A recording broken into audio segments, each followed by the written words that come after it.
Good morning.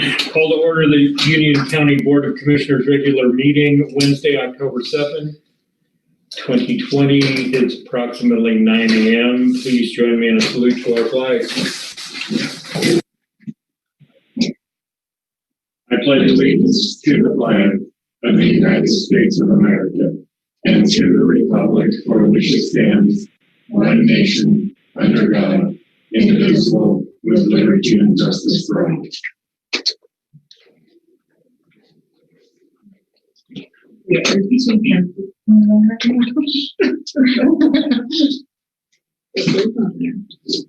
Good morning. Public comment. Blue Mountain Translator District. Alex, would you like to make a public comment? Thanks for having us on.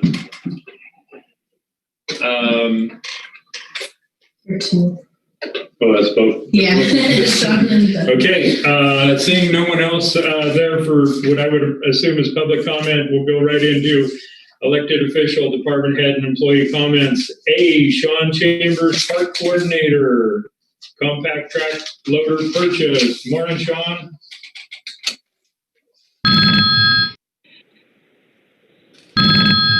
Good morning. Can you hear me? I can now, yeah. Great. All right. Well, the Mirror Department is pursuing the purchase of a compact track loader for the development and maintenance of the motocross area by and large, but also the Mira Trail system as well. The Oregon Parks and Recreation Department ATV grant program has awarded us a grant for 80% of the cost of the machine. Matching funds will be a combination of cash, donation of a 5-yard dump truck from Public Works Department, and then volunteer hours, which we're already exceeding what we had projected there. So the more hours we can get to the project, the less cash we'll be putting towards this project. So that's something exciting and is currently happening, and we've already achieved those hours, so that's a good deal. So we're looking at the purchase of this machine through the Sourcewell State Purchasing Program. It's an improved state purchasing program. Our legal counsels looked that over, and I believe Public Works has had success with this. We're after the Caterpillar 299D 3XE. It's a large machine, very capable of running any attachment. And that's a brand we're really looking to get here. Just a great track record, serviceability, and in the area, getting service is a challenge where they have local mechanics that are also mobile. You know, should we break down up on the hill, they can come right to site. So that's worth a lot in itself. So we've looked into this process, and there's the machine that we're after has been offered through Western States at $107,689.77, which is well under the budgeted amount for the machine. So that's kind of where we're at, but just looking for the commission to make a recommendation that we pursue the purchase of this machine.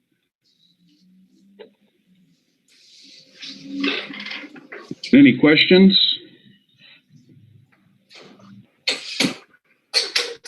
Well, I'm glad we got the grant. That's fantastic. Good work, Sean. Yeah, thank you for pursuing that. Thank you. Yeah, I think it's great that we're going to do it.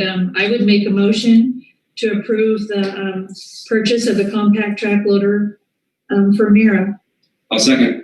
It's been properly moved and seconded to purchase a track loader as presented by Sean Chambers, Parks Coordinator. Discussion? Seeing none, call for the vote, please. Commissioner Scarpa? Aye. Commissioner Beveridge? Aye. Commissioner Manders?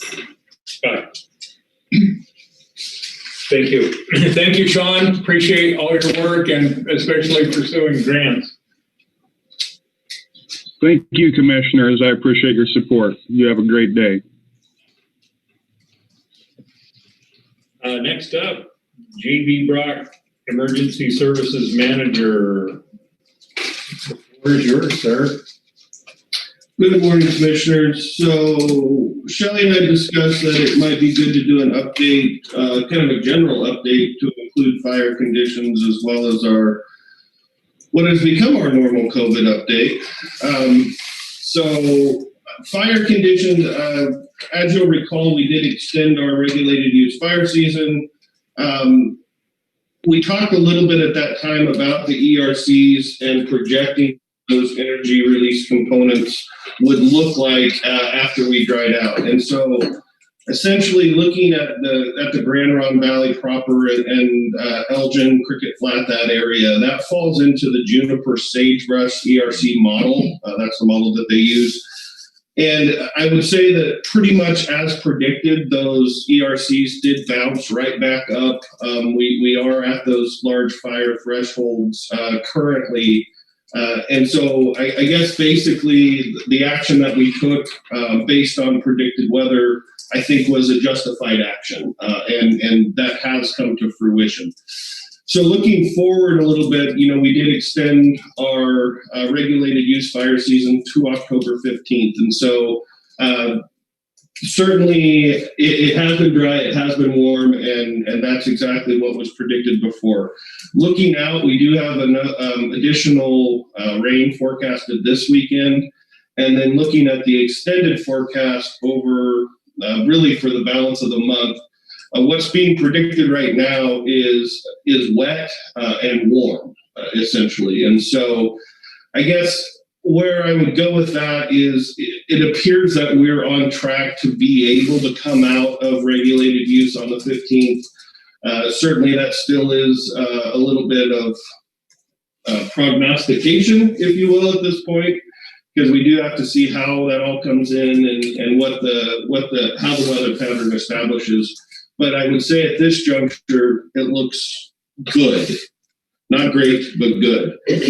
Looking at the national preparedness levels, we are at a PL4 nationally. It's on a scale of 1 to 5, so certainly still in a high risk of fire danger. I'd say that's largely being driven by California. They continue to have major challenges. They have the largest fire in California history, which is becoming an annual event, if not an every other year event.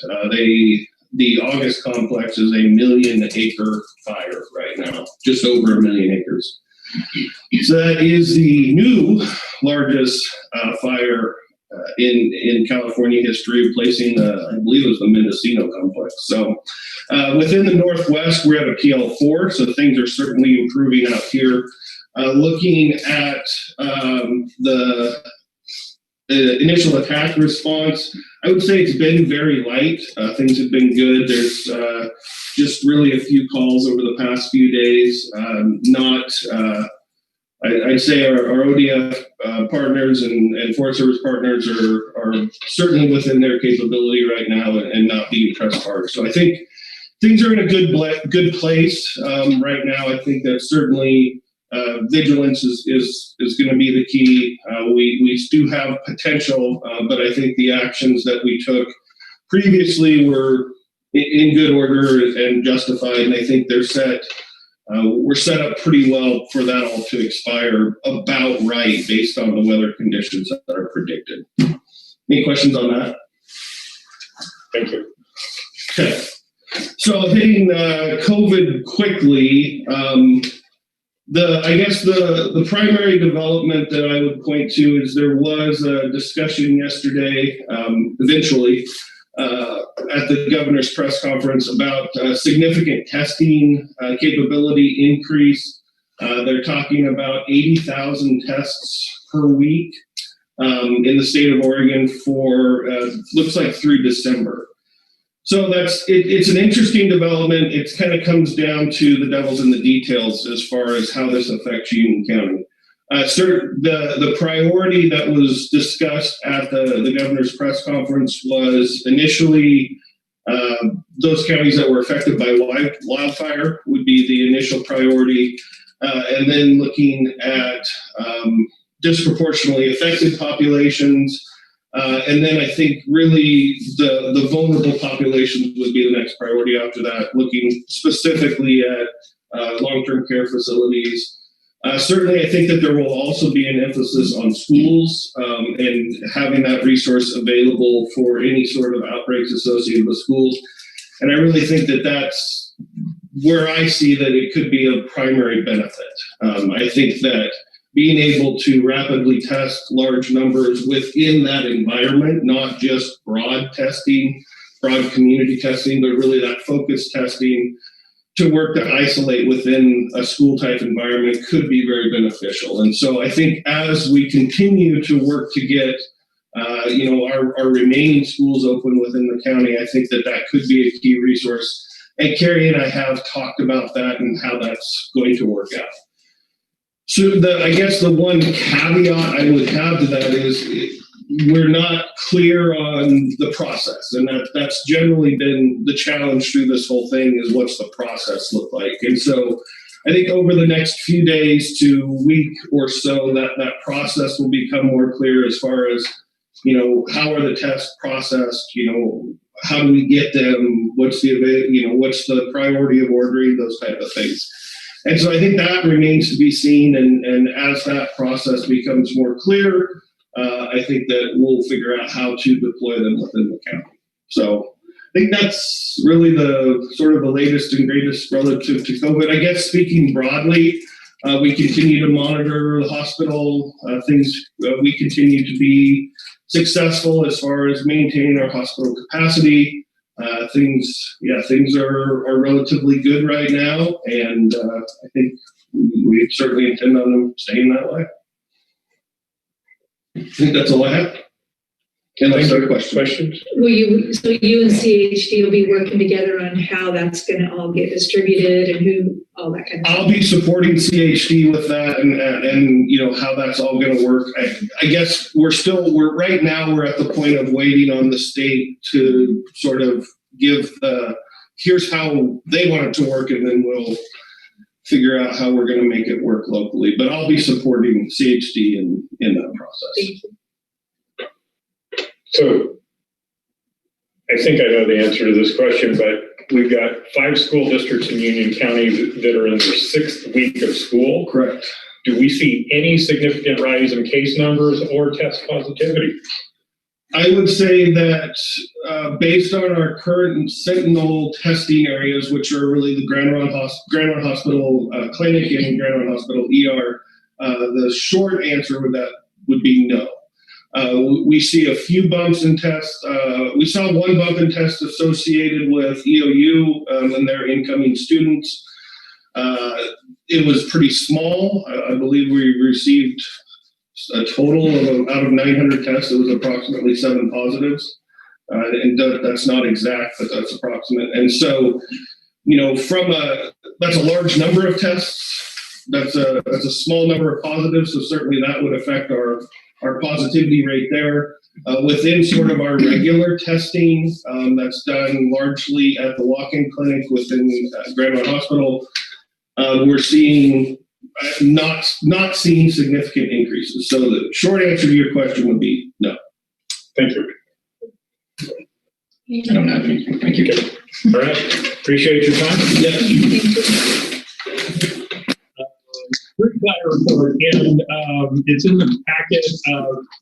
Really, the reason that I wanted to include this was I have not met Rebecca. She was hired after the worldwide global pandemic arrived in Union County, but I will tell you that the information that she's provided and the quality of work that I perceive has been really good. There hasn't been someone in the last year anyway, and a pretty detailed report and good news for the most part on the Cherry Creek Light. So just wanted to bring it to everybody's attention and make sure that we noted the progress being made. Question? Just going from the past, this is an excellent report. Yeah. Well, and then also, because of some frost issues, there was not a lot of cherry harvest this year, but I think she's got a really good protocol set up, so we should be in good shape next year. Great. And that's really all I had on that. I mean, you can read it as well. Right? No, it's a great report. Yeah, this is fantastic information. She was Tyler's eighth grade math teacher. Oh, Really? good, good. Consent agenda? I will move to approve. I'll second it. Go for the vote. Commissioner Scarpa, Aye. Commissioner Buckridge, Aye. Commissioner Andrew. Thank you. Administrative matter, Court Order 2020-26, appointment to Vector Control District Board of Directors. Yes, we currently have a vacancy on the Vector Control District Board, and Ken Patterson has submitted an application.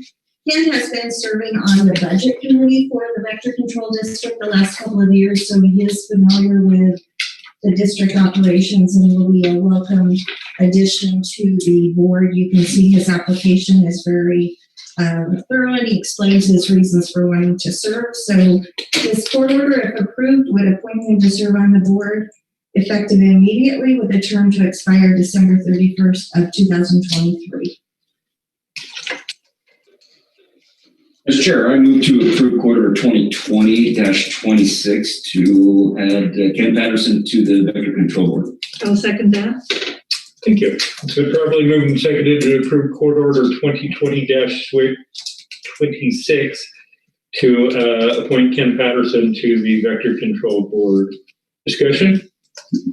I think he's a good addition to the board. Thank you. Call for the vote, please. Commissioner Scarpa, Aye. Buckridge, Aye. and Commissioner Andrews. Second. Stuttering over here. Resolution 2020-17.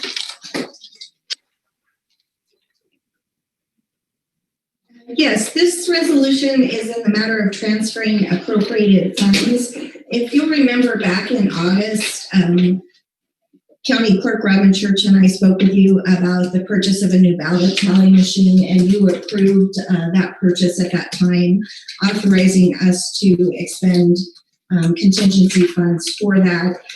In order for us to make that transfer within the budget, it's necessary to have a resolution that you approve. So this resolution would move $56,300 from the contingency fund into a capital outlay line item so that we can pay for that new ballot tally machine that has been received. So I'm seeking your approval on this so that our budget is adjusted appropriately. Hey, I'll make a motion to approve Resolution 2020-17 and transferring appropriated funds for the tally machine. Second. It's been properly moved and seconded to approve Resolution 2020-17, transferring of appropriated funds of $156,300. Discussion. Can we see it in action? Got an invitation. Yeah, that's exciting. Call for the vote, please. Commissioner Scarpa, Aye. Commissioner Buckridge, Aye. Commissioner Andrews. Aye. Thank you. May I add one bit of information regarding the ballot tally machine? Our county clerk has been very diligent, and she became aware of a grant opportunity through the Center for Tech and Civic Life. They were offering, they reached out to all of the county clerks in Oregon, offering to help with items that would increase safety and security of elections. And so Robin had checked with them to see if our ballot tallying machine would qualify, even though she had already gotten approval and was successful in that. So we will be receiving $13,660.50 from the program that we will apply to the purchase.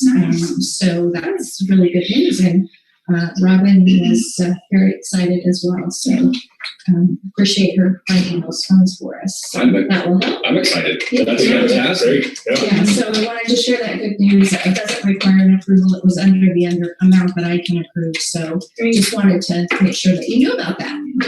Well, that helps the hit. It does. Yes. Thank you.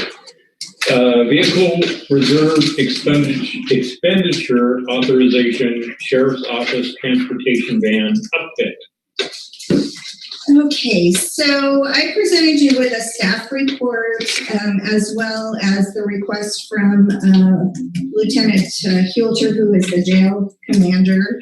And to break it down simply, our corrections facility participates in a transport system that helps reduce cost to each individual county by a shuttle system, so that when folks that need to be returned to a county for incarceration, they're shuttled once a week rather than making each jurisdiction go and retrieve those individuals as they're incarcerated.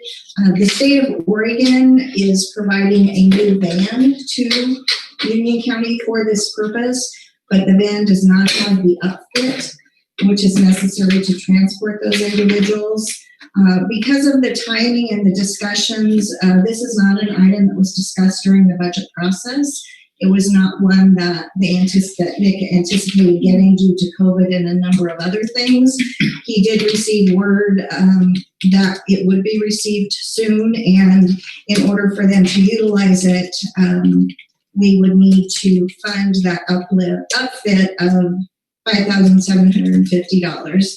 The Sheriff's Department budget does have a line item for vehicle maintenance and vehicle equipment, but when they developed that line item, it was taking into account the expenditures that they typically make for tires and those sorts of things. So it's unlikely that there is room within that existing budgeted amount for this. So in reviewing the budget and talking with Lieutenant Hulter, the solution that I was able to come up with would be to request authorization to utilize money that we have in our vehicle reserve fund in the amount of $5,750 in order to get this upfit done and not jeopardize the already planned equipment purchases in the Sheriff's Department. So that's the explanation. The detailed information I think is here, and I can answer questions if you have them. Seems pretty straightforward. I mean, I read everything and it all seems pretty straightforward. I like that the Idaho company came in so much less expensive than the other, in cost savings. Mm-hmm. So, I don't have any questions. I would entertain a motion to approve the money for the transport van lift in the amount of $5,000. What was it, Shani? $5,750. $750 to cover the cost of the uplift. Second. It's been moved and seconded to authorize expenditure from the vehicle reserve fund in the amount of $5,750 for a van upfit requested by the Sheriff's Department. Any discussion? I just want Lieutenant Hilton does a fantastic job over there working on all this. And Well, I like that it's a cooperative program for different counties so that we're not duplicating services. Further discussion? Call for the vote, please. Commissioner Sparkle? Aye. Commissioner Beveridge? Aye. Commissioner Andrew? Aye. Thank you.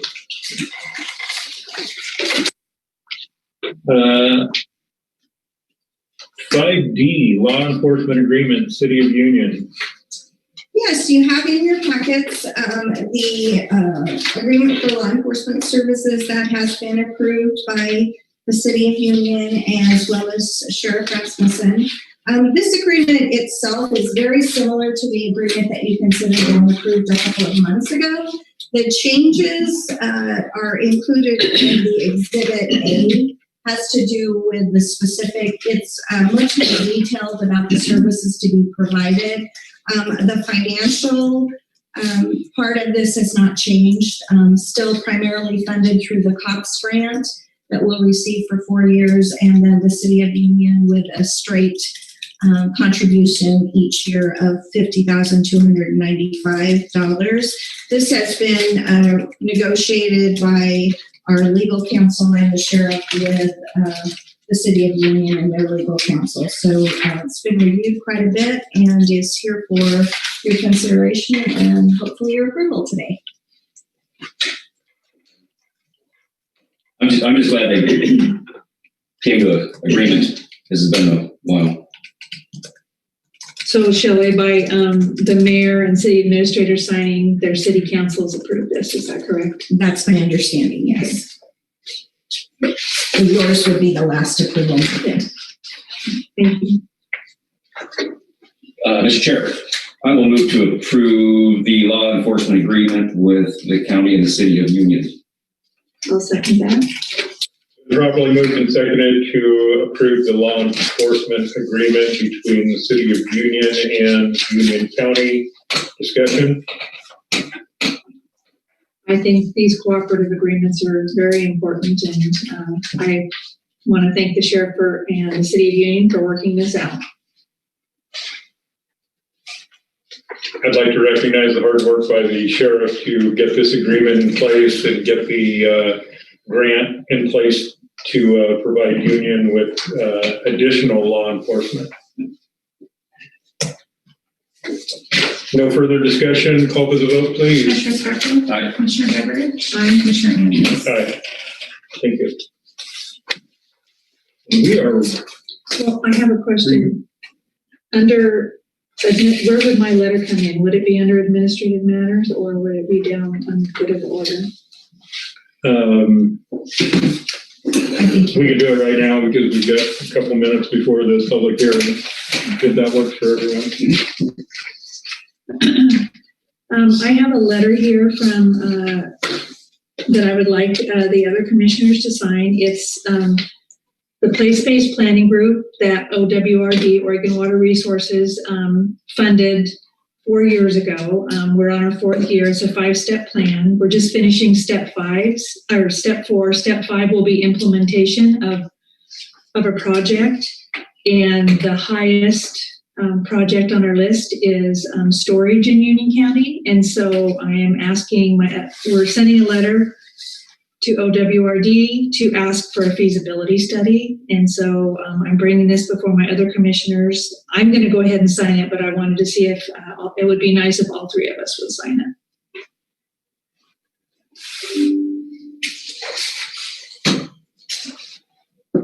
I have some suggested changes if I'm going to sign it, and that would be in paragraph 1, 4, 5. In the 6th paragraph, changing it from "we, the members of the UGRRW partnership," and change that to Union County Commissioners. So it would read, "We, Union County Commissioners, affirm our commitment to continue our participation in this project through the proposed grant period," and then take out entirely the next paragraph, because again, it gets into the membership of the UGRRW.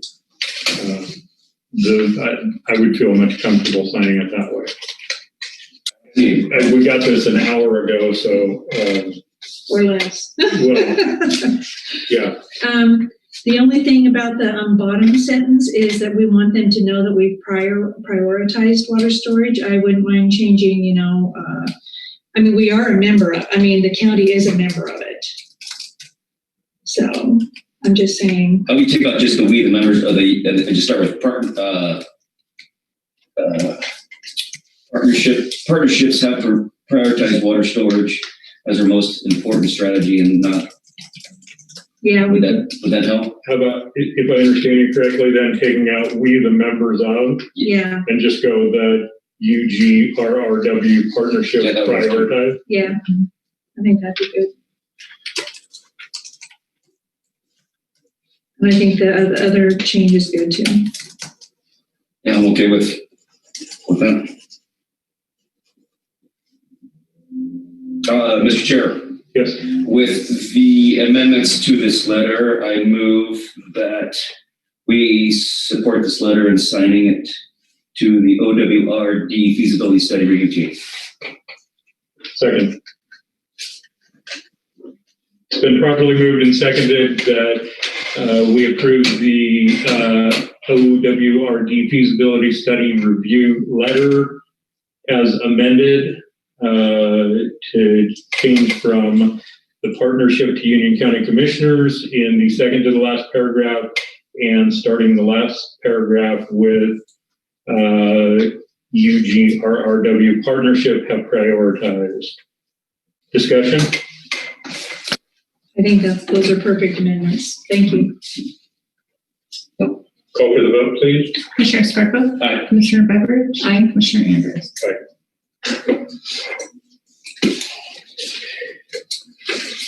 And we have 9:31. Director Wright, are you on the phone?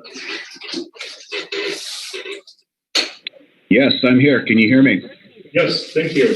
Hello? Yes.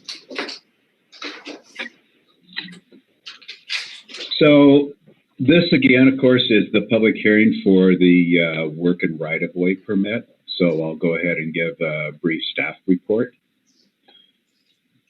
As directed by Union County Commissioners, Public Works Department and Union County Attorney reviewed case law and correspondence to determine proper fee structure for the work and right-of-way permitting process. It was determined that residential and business owners wanting to gain access to county roadways can be charged a permitting fee. The fee covers some of, but not all of the time needed to review and approve the permit. Therefore, a set amount of $100 permit application is reasonable and recommend approval. As for public utilities, and according to case law, these companies are required to obtain a work and right-of-way permit for any new construction activity, but should not be charged a permitting fee. Before construction begins, utility companies are required to submit plans and specifications to Public Works Department for review and approval. Once the review process is complete, the work and right-of-way permit will be approved. We recommend approval. All parties above are required to obtain a permit. Failure to do so will result in a $500 fine. Recommend approval.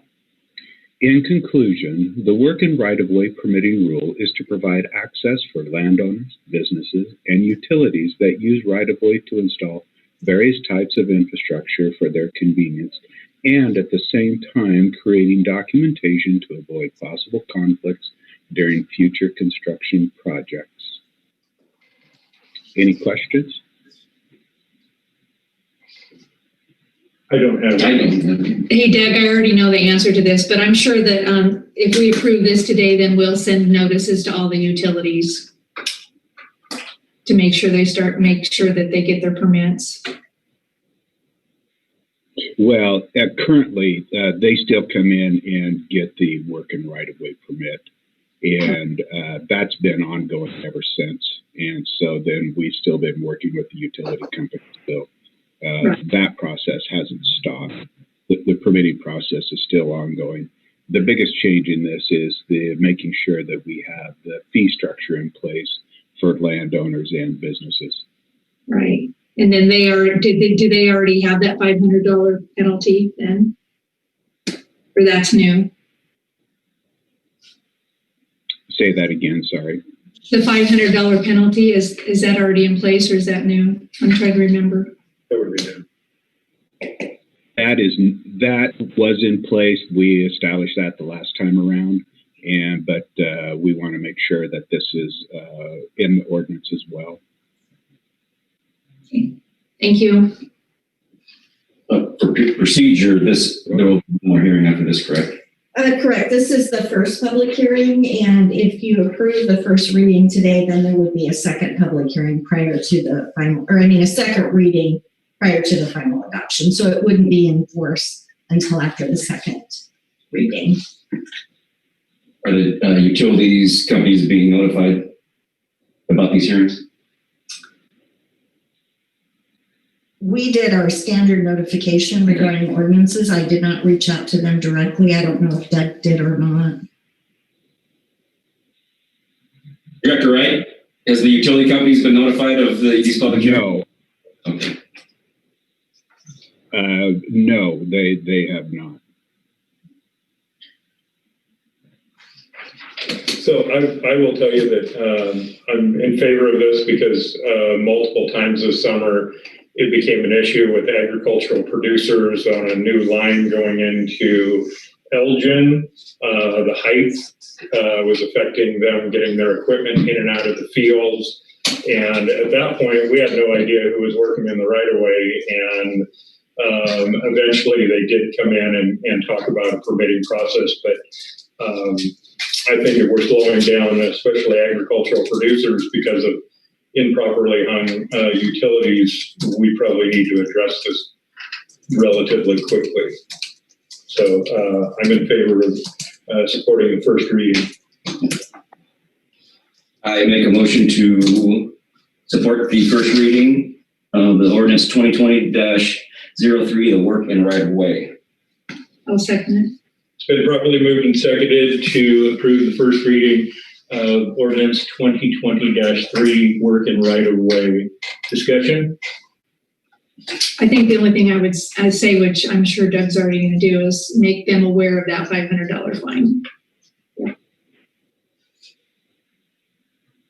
Call for the vote, please.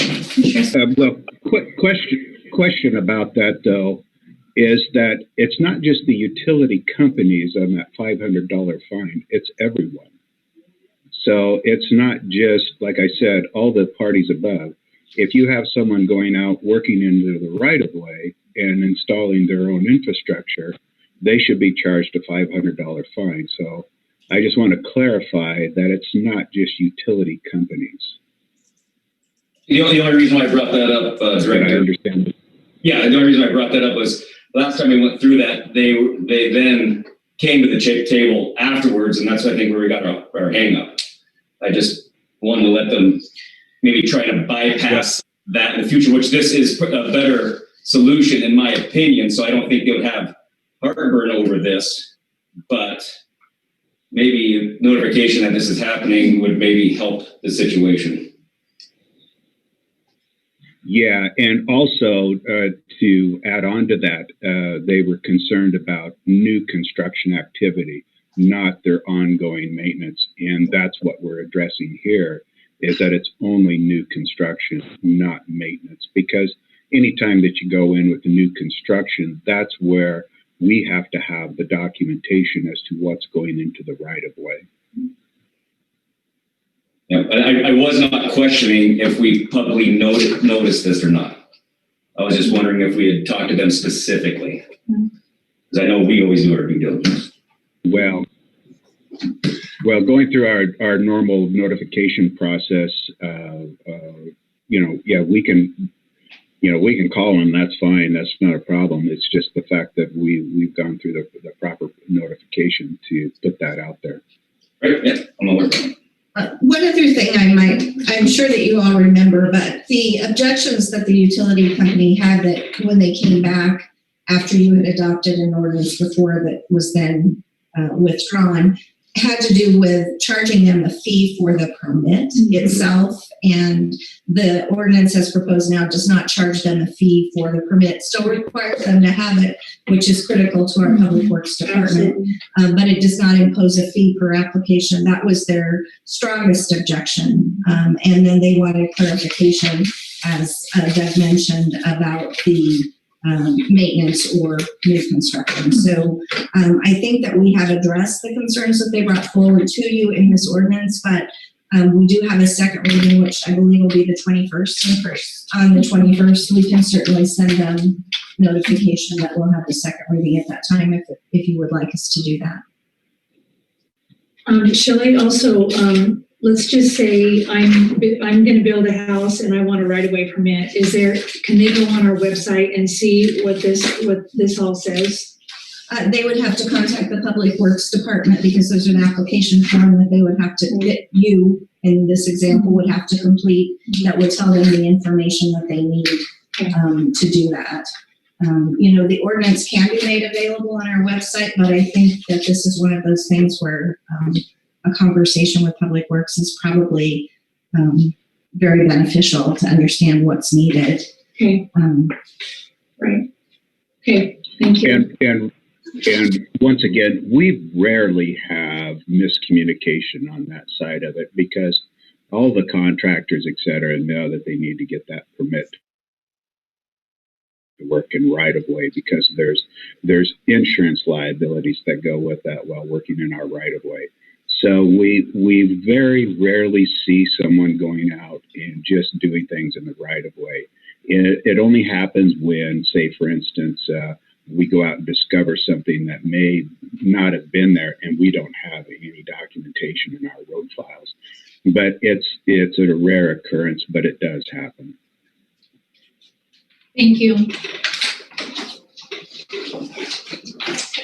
Call for the vote, please. Commissioner Scarpelli? Aye. Commissioner Beveridge? Aye. Commissioner Anderson? Thank you, Director Wright. Good in the order. Thank you.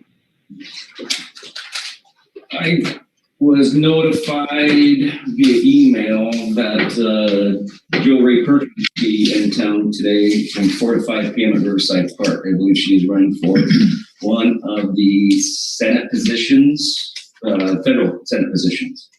I think she's going to be doing a meet and greet down there, just a little FYI. Thank you. I have nothing. Next meeting is 21st of October, same place. May I speak with you briefly about our work session? We have a work session scheduled for October 14th, and I was wondering if you would be willing to begin that work session with a tour at the Revere Activity Center. I've had our emergency services manager and our maintenance person working on some reviews on that, and we'd like to take you on a field trip to kind of explain on site what the plans are, and then following that we would return here for a work session so that we could actually have the discussion in a more public work session. I know you mentioned that you'd like to actually see the site so you could visualize some of the thoughts that they had. So would that work for all of you on next Wednesday? Great idea. Yep. Okay. Thank you. So are you thinking, Shelley, like 9 down there, or go earlier and then start 9 here? I was hoping to maybe do it at 8:30. Sure. And then come here. Okay. I'll put it on the calendar.